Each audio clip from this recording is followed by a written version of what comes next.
Agora vamos nos voltar para a faixa de Gaza. O cessar-fogo em Gaza está se mantendo, mas por pouco. E Israel está deixando muito claro que reserva o direito de atacar qualquer um que considere uma ameaça, com ou sem cessar-fogo. Ataques aéreos israelenses mataram ao menos 12 pessoas em Gaza nos últimos 2 dias, segundo autoridades de saúde locais e meios ligados ao Hamas. Enquanto isso, líderes do Hamas encerraram outra rodada de negociações no Cairo sobre a segunda fase do plano de paz de Trump, com fontes relatando pouco progresso e desconfiança mútua. Quero voltar aos nossos convidados no estúdio sobre isso. Sabe, temos visto esses relatos de que Israel, Yaakov, tem mirado comandantes do Hamas durante o cessar-fogo. Além disso, sabe, de acordo com o cessar-fogo, Israel deveria estar controlando apenas 53% da faixa de Gaza. Esse número agora subiu para 60%, segundo relatos. O que sabemos sobre isso? E qual é a justificativa por parte de Israel em relação a esses ataques contínuos que são vistos e estão sendo chamados pelo Hamas de violação do cessar-fogo? Bem, o plano de Trump tinha como foco o desarmamento do Hamas. O Hamas está fazendo exatamente o oposto. Eles estão tentando se rearmar. Muitos alvos das forças de defesa de Israel são terroristas tentando contrabandear armas com drones do Sinai ou montar fábricas de explosivos nas áreas de Gaza controladas pelo Hamas. O Hamas é quem claramente viola o plano de Trump. E Israel disse o tempo todo que se o Hamas não se desarmar, o que obviamente nunca iria acontecer, vai agir da maneira que considera adequada. Agora, esse ainda é um conflito de baixa intensidade, porque as frentes iraniana e libanesa são as prioridades no momento para a cúpula de defesa de Israel. Então, o que estamos vendo é basicamente uma eliminação diária de alvos terroristas do Hamas. Alguns deles são terroristas, Nukba, comandantes de batalhão, atiradores de elite e até contrabandistas de dinheiro. Tudo isso age com base em inteligência sobre violações do cessar-fogo. Alguns desses terroristas participaram dos massacres de 7 de outubro. Mas no final das contas, temos questões estratégicas muito maiores.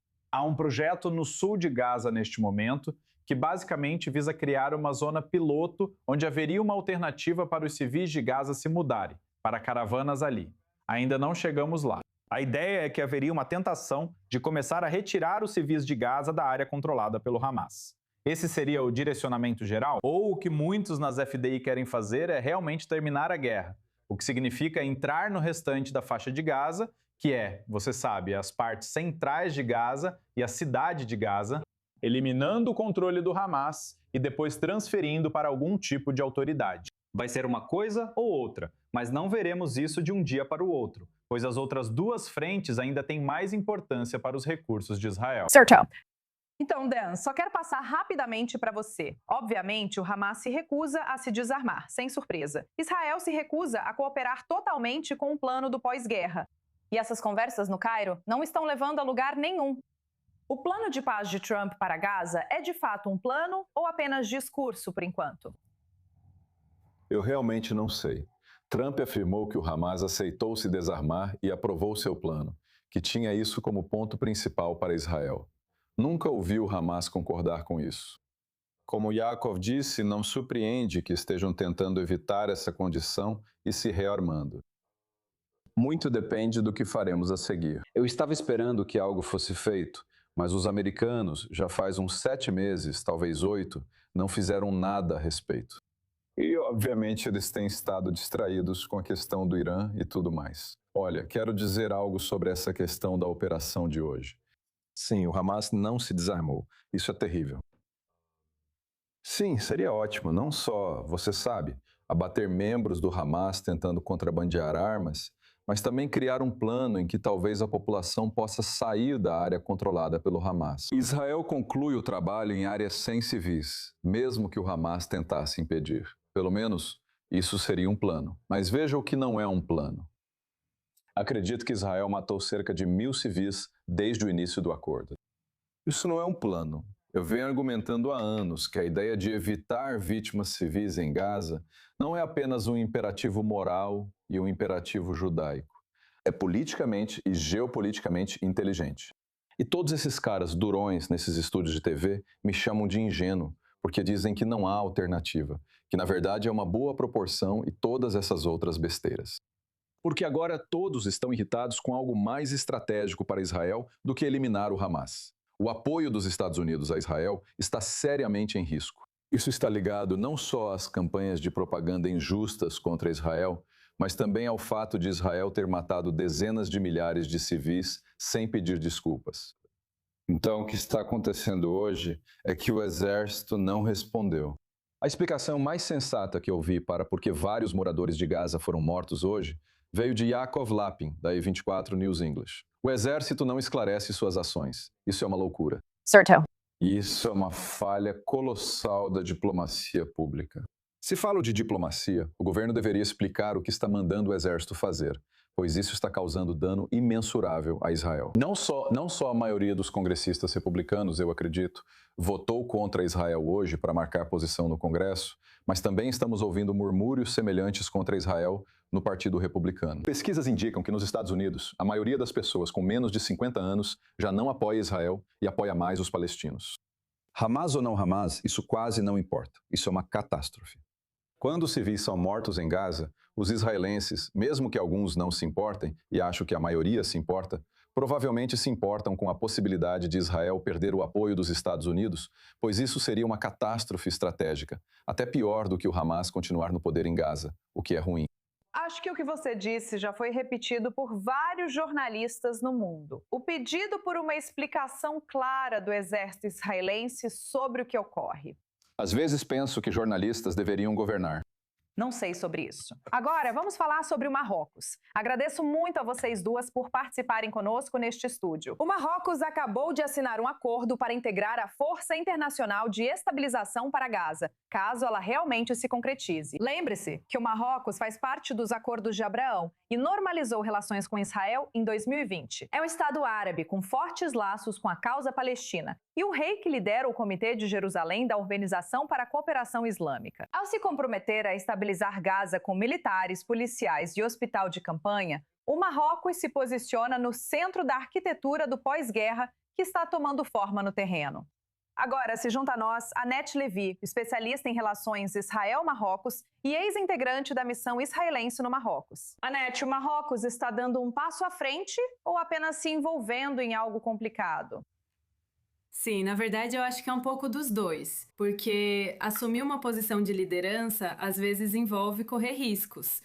Mas eu acho que, nesse caso, o Marrocos está assumindo um risco calculado, porque sabe que, de modo geral, essa iniciativa tem um mandato concreto, devido ao seu papel no Conselho de Paz, como um de seus fundadores. E também é geralmente apoiado pela comunidade internacional. E também, ao desempenhar esse papel, pode evitar tomar partido, seja do lado israelense ou do lado palestino. O Marrocos atua como promotor da paz, e isso faz muito sentido para o Marrocos. Relações com Israel pelos Acordos de Abraão. Agora integra a Força de Estabilização em Gaza. Novamente, se isso realmente acontecer, porque obviamente, você sabe, ainda são apenas relatos de que isso realmente vá se concretizar, essas duas coisas realmente podem coexistir bem, na sua opinião? Ou acredita que o papel do Marrocos em Gaza vai gerar atrito com sua relação com Israel? Não, na verdade eu acho que Israel vê de forma muito positiva o envolvimento do Marrocos em Gaza, porque o Marrocos é considerado um dos seus aliados e amigos mais próximos na região. E há evidências disso, porque mesmo antes desse período e durante a guerra após o dia 7 de outubro, o Marrocos foi um dos únicos países da região que teve permissão para enviar ajuda humanitária diretamente pelo aeroporto Ben Gurion. E por causa do papel do rei no Comitê Al-Quds, na verdade o que aconteceu foi que o Marrocos criou uma colaboração direta entre Israel e a OCI. Então, eu acho que podemos ver como o Marrocos pode ser realmente uma ponte entre todos esses mundos. E as contradições geralmente convivem bem no Marrocos.